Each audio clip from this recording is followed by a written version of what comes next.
दोस्तों, हाजिर हूँ अपने ब्लॉग हेलीकॉप्टर सासू माँ के साथ। रागिनी राजीव के कंधे का सहारा लेते हुए धीरे धीरे अपने कमरे की ओर बढ़ रही थी। आउच! क्या हुआ? तुम ठीक हो ना? अरे धीरे धीरे बोलो, कहीं मम्मी जी ने सुन लिया तो शामत आ जाएगी। रागिनी ने राजीव के मुंह पर उंगली रख दी। पता नहीं तुम्हें भी क्या शौक चढ़े रहते हैं। मोबाइल की लाइट भी नहीं जलाने दे रही हो, इतनी देर में तो चोट ही लगेगी। हाँ मैं ठीक हूँ, चुपचाप चलो। आप सोच रहे होंगे कि आखिर माजरा क्या है। तो ऐसे ऐसे दोनों जा रहे हैं। रागिनी और राजीव पति पत्नी हैं। दोनों की शादी को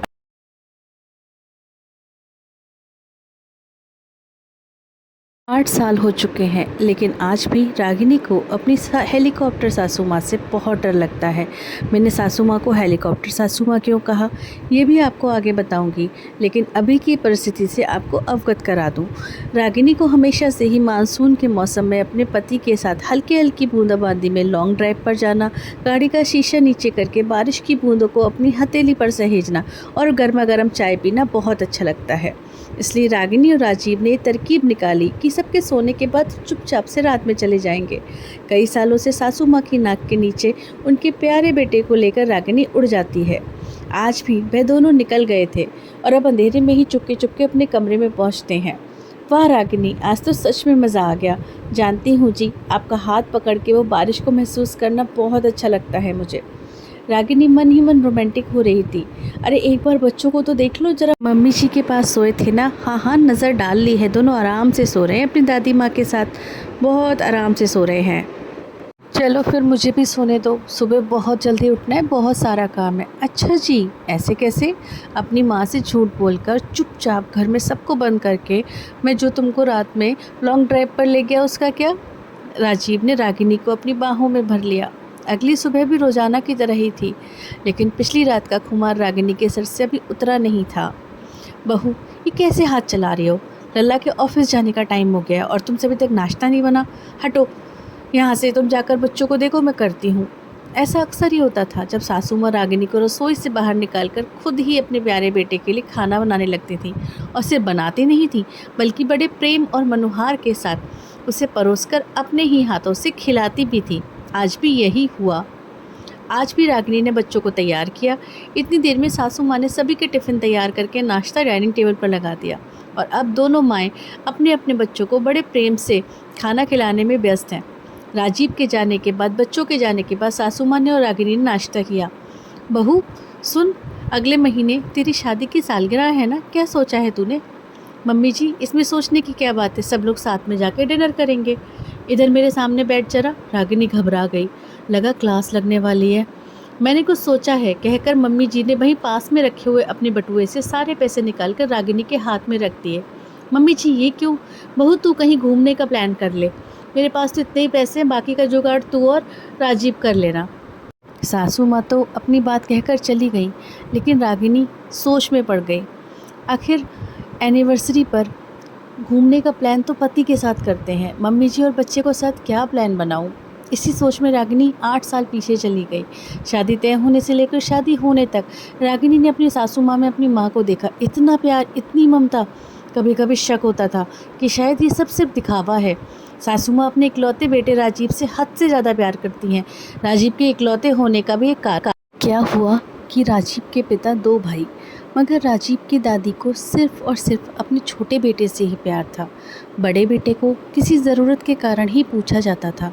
वही हुआ बहू के साथ। राजीव के जन्म के बाद लोगों ने उसके घूमे हुए बालों को देखकर ये भविष्यवाणी की कि राजीव का भाई ही आएगा। बेचारी सासू माँ बहुत घबरा गई। जान से प्यारा बेटा, और अगर दूसरा बेटा होने पर उनके मन में बड़े बेटे के लिए इतना प्यार ना रहा तो? इसी कारण उन्होंने दूसरा बच्चा किया ही नहीं। आज भी जब रागिनी अपनी सुहागरात वाला समय याद करती है तो उसे हंसी आ जाती है। जब रागिनी को तैयार करके फूलों से सजे हुए कमरे में बिठाया गया तो सासू माँ दूध का गिलास लेकर आई और बोली, बेटा मुझे गलत मत समझना, वो क्या है ना, लल्ला को अगर नींद पूरी नहीं करता है ना तो बहुत सुबह को चिड़चिड़ा, तो मुझसे जल्दी सोने देना। अपनी सासू माँ के मुँह से एक नई नवेली दुल्हन की बात सुनकर, ऐसी प्रतिक्रिया सुनकर उसे कुछ समझ ही नहीं आया कि वो क्या बोले। अगले दिन से रागिनी ने देखा कि सासू माँ राजीव का छोटा बड़ा हर काम करती हैं। पहले तो मन में आया हे भगवान, मेरी शादी किसी मम्माज़ बॉय से हो गई है। लेकिन समझ में धीरे धीरे आया कि मम्मी जी ने राजीव को सिर्फ लाड़ प्यार से नहीं, बल्कि बहुत अच्छी सीख और संस्कारों से पाला है। जब भी रागिनी को पीरियड्स आते तो राजीव अपने साथ साथ रागिनी का भी सारा काम संभालेंगे और उसे पूरी तरह से आराम देंगे। यही उसकी सासू माँ की हिदायत होती। रागिनी और राजीव के बीच मतभेद होने पर न कभी बहू का साइड लिया और न ही बेटे का, बल्कि उन दोनों को ही अपने मतभेद सुधारने का समय और मौका दिया। ये बात और थी कि सासू माँ की हर चीज़ पर पैनी नज़र थी। झगड़े के बाद न कभी राजीव भूखा सोया और न ही रागिनी। समस्या बस एक ही थी, मम्मी जी कभी अपने बेटे को अकेला नहीं छोड़ती थी। मतलब कहीं भी जाना हो, घूमने जाना हो, पिक्चर देखना हो, शॉपिंग करना हो, मम्मी जी पापा जी साथ ही जाते। ये बात और थी कि बेटे बहू की प्राइवेसी का पूरा ख्याल रखते, उनसे उचित दूरी बनाकर रखते। लेकिन जब बड़े साथ हों तो प्राइवेसी नहीं मिल पाती है। बच्चों के समय भी सासू माँ ने रागिनी का बहुत ख्याल रखा। पिछले साल पापा जी के चले जाने के बाद से सासू माँ बहुत कम बात करती हैं। कई बार तो आधी अधूरी बात छोड़कर चली जाती हैं। बहू कितनी देर से घंटी बज रही है, कहते हुए सासू माँ ने दरवाज़ा खोला तो अखबार वाला पैसे लेने आया है। रागिनी ने पैसे दिए। शाम को रागिनी ने राजीव को मम्मी जी के दिए हुए पैसे दिए और घूमने जाने वाली बात बताई। ये तो बहुत अच्छी बात है रागिनी, पापा के जाने के बाद मम्मी ने पहली बार कोई इच्छा की है। तुम बताओ कहाँ चलना है, मैं सारा इंतज़ाम करता हूँ। सोच रही हूँ हम नैनीताल चलते हैं, मौसम भी अच्छा है और नौका विहार में मज़ा भी आएगा। ठीक है, मैं सारा इंतज़ाम कर लूँगा। तुम अपने मम्मी पापा से भी कह दो, बड़ी गाड़ी कर लूँगा, सब साथ में चलेंगे, बहुत अच्छा लगेगा। हाँ ये ठीक है, मम्मी जी का भी मन लग जाएगा। कुछ दिन बीत गए और नैनीताल जाने का दिन भी पास आने लगा। रागिनी ने नैनीताल जाने के लिए सबके बैग्स निकाले, लेकिन एक बात से रागिनी परेशान थी। जब उसने मम्मी जी को बताया कि उसके मम्मी पापा भी साथ जा रहे हैं तो उन्होंने कोई अच्छी प्रतिक्रिया नहीं दी। लेकिन रागिनी ने बात को आगे नहीं बढ़ाया और मम्मी जी ने भी कुछ नहीं कहा। मम्मी जी लाइए आपका बैग निकाल कर पैक कर दूं, हम परसों सुबह निकलना है। मेरा बैग क्यों पैक करना है बहू, मैं थोड़ी जा रही हूँ। आप नाराज़ हो गई हो इसलिए ऐसा बोल रही हो मम्मी जी, आपको अच्छा नहीं लग रहा मम्मी और पापा भी साथ आ रहे हैं इसलिए ऐसा कह रही हो ना। क्या बोल रही हो बहू, मुझे तुम्हारे मम्मी पापा से क्यों परेशानी होने लगी। मैंने तो तुम दोनों के घूमने के जाने के लिए कहा था। अरे बच्चों को मैं अपने पास रख लूँगी। अब चौंकने की बारी रागिनी की थी। हे भगवान, ये क्या कर दिया मैंने। मम्मी जी की आधी अधूरी बातें ठीक से सुनी भी नहीं, समझी भी नहीं। कितना अच्छा मौका मिला था राजीव के साथ अकेले घूमने का, सब पर पानी फिर गया। लेकिन अब अपने फैलाए इस रायते को मुझे ही समेटना होगा। चल रागिनी। नहीं मम्मी जी, अगर आप नहीं जाओगी तो हम में से कोई नहीं जाएगा। ऐसा कभी हुआ है कि हम आपके बिना कहीं गए हों। रहने दे बहू, मुझे सब पता है। मेरे बिना जो आधी रात को तुम लोग लॉन्ग ड्राइव जाते हो ना, सब जानती हूँ मैं। रागिनी हैरान, कहानी में नया ट्विस्ट। रागिनी की आंखें खुली की खुली रह गई। मम्मी जी को सब पता है, हे भगवान मैं कैसे भूल गई। मम्मी जी तो नींद में भी अपने बेटे पे नज़र रखती हैं, ऐसे थोड़ी ना मैं उनको हेलीकॉप्टर सासू माँ कहती हूँ। अगर तेरा ये चौंकना, आश्चर्यचकित होना, ख्यालों में खोना सब पूरा हो गया हो ना बहू, तो जाकर अपनी और राजीव की पैकिंग कर ले। समधन जी से मेरी बात हो गई है, वो और समझी जी यहाँ आ जाएंगे। हम सब साथ में रहेंगे और साथ में रहकर बच्चों का ख्याल भी रख लेंगे, आपस में समय भी बिता लेंगे। लेकिन मम्मी जी, अरे क्या है, अब तुझे अकेले घूमने का मौका दे रही हूँ तो वो भी नहीं चाहिए।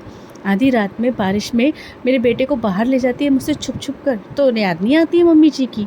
और हाँ, मेरे बेटे का ख्याल रखना और साथ में इस बात का भी ध्यान रखना उसकी नींद अच्छे से पूरी हो, वरना सुबह को सासू माँ की बात को बीच में ही काटते हो। हाँ माँ जी याद है, चिड़चिड़े हो जाएंगे, गुस्सा करेंगे। रागिनी दिल में भावनाओं का समंदर लेकर मुस्कुराती हुई वहाँ से चली गई। सासू माँ पापा जी की फ़ोटो देखकर, ए जी ठीक किया ना मैंने, जब तक आप थे घूमने फिरने का अपना मज़ा था, लेकिन अब बच्चों के बीच में क्या हड्डी बनूँ। क्या हुआ, ऐसे क्यों मुस्कुरा रहे हो। हाँ हाँ रह लूँगी अपने बेटे के बिना। हेलीकॉप्टर माँ का हेलीकॉप्टर दादी बनने का समय आ गया है। बहू पैकिंग कर रही होगी, मैं जाकर बच्चों को देख लेती हूँ।